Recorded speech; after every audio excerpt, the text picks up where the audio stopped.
Hello everyone, आज के session में हम कुछ इम्पॉर्टेंट लीगल वर्ड्स समझेंगे जैसे कि tenancy, testament, trespass, usury and venue. तो चलिए शुरू करते हैं हम अपने पहले वर्ड से जो कि है टेनेंसी। सोचो आप अगर एक घर रेंट पे लिया है, क्या ये सिर्फ एक हैंडशेक डील है या एक लीगल एग्रीमेंट है? ये है टेनेंसी, मतलब एक लीगल एग्रीमेंट जिसमें लैंडलॉर्ड टेनेंट को एक फिक्स्ड पीरियड के लिए प्रॉपर्टी यूज़ करने का राइट देता है रेंट के बदले।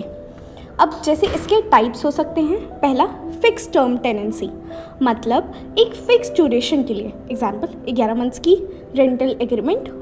दूसरा पीरियोडिक टेनेंसी, मतलब ऑटोमेटिकली रिन्यू होता है, जैसे मंथली पे लीज। तीसरा टेनेंसी एट विल, मतलब ओनर और टेनेंट की मर्जी पर चलता है।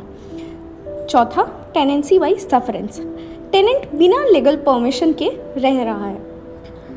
पांचवा जॉइंट टेनेंसी, प्रॉपर्टी दो या ज़्यादा लोगों के बीच इक्वली शेयर्ड है। एंड लास्ट सब टेनेंसी, मतलब टेनेंट खुद किसी और का पोर्शन रेंट पर देता है। अब हम देखते हैं अपना दूसरा वर्ड टेस्टामेंट। आपने सुना होगा वसीयत में प्रॉपर्टी किसी को मिलती है, लेकिन ये वसीयत होती क्या है?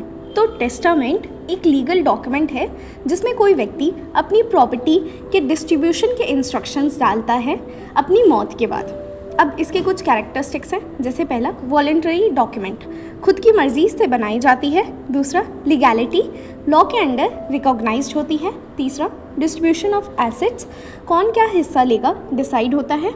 चौथा अपॉइंटमेंट ऑफ एग्जीक्यूटर, जो वसीयत एग्जीक्यूट करेगा उसका नाम दिया जाता है। And last covers movable and immovable property, दोनों टाइप्स के एसेट इंक्लूड होते हैं इसमें। एग्जाम्पल के लिए मिस्टर शर्मा अपने घर के लिए वसीयत बनाते हैं और लिखते हैं कि ये घर उनके बेटे को मिलेगा। अब हमारा तीसरा वर्ड है ट्रेसपास। सोचिए कोई बिना पूछे आपके घर के अंदर आ जाए, क्या ये सिर्फ बदतमीज़ी है या कोई लीगल रॉन्ग? तो ये है ट्रेसपास, मतलब किसी के प्रॉपर्टी, बॉडी या राइट्स में बिना परमिशन इलीगली इंटरफेरेंस करना। ट्रेसपास के कुछ टाइप्स हो सकते हैं, जैसे पहला trespass to person, assault, battery या फॉल्स इम्प्रिजमेंट। दूसरा ट्रेसपास टू लैंड, बिना परमिशन के किसी की लैंड पर जाना। एंड तीसरा ट्रेसपास टू गुड्स, किसी और की प्रॉपर्टी में इलीगल इंटरफेरेंस। अब इसके कुछ एलिमेंट्स हैं, जैसे पहला अनऑथराइज्ड एंट्री होती है, बिना अनुमति के प्रवेश करना। दूसरा इंटेंट, मतलब अतिक्रमण जानबूझकर किया गया हो। एंड तीसरा पोजेशन इंटरफेरेंस, दूसरे व्यक्ति के अधिकारों का उल्लंघन। अब हमारा चौथा वर्ड है यूजुरी। क्या आपने कभी सुना है किसी ने लोन दिया लेकिन इंटरेस्ट रेट बहुत ज़्यादा है? ये इलीगल हो सकता है, इसे कहते हैं यूजुरी, मतलब लोन पर इलीगल या एक्सेसिव इंटरेस्ट लेना। अब इसके कुछ एलिमेंट्स हैं, जैसे पहला लोन का एग्जिस्टेंस, किसी व्यक्ति को धनराशि उधार पे दी गई हो। दूसरा एक्सेसिव इंटरेस्ट, उधार पर तय की गई ब्याज दर समान से अधिक हो। एंड तीसरा इलीगैलिटी, ब्याज दर कानून द्वारा निर्धारित सीमा से अधिक हो। इसको हम इंडियन कॉन्ट्रैक्ट एक्ट 1872 में, यूजुरियस लोन्स एक्ट 1980 में एक्सेसिव इंटरेस्ट को रेगुलेट करते हैं।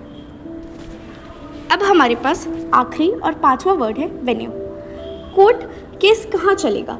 क्या ये जज डिसाइड करता है या लॉ? तो इसका जवाब है वेन्यू। वेन्यू का मतलब है वो जोग्राफिकल लोकेशन जहाँ लीगल प्रोसीडिंग्स चलती हैं।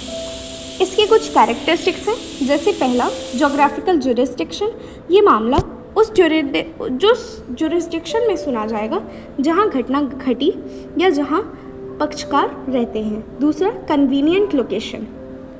एंड तीसरा डिटरमाइंड बाय लॉ, कानून तय करता है कि किस मामले को किस क्षेत्र में सुना जाएगा।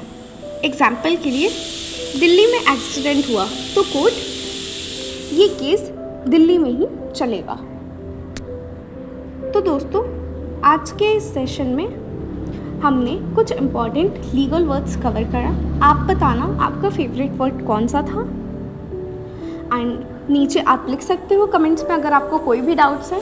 Till then thanks for watching and please don't forget to like share and subscribe.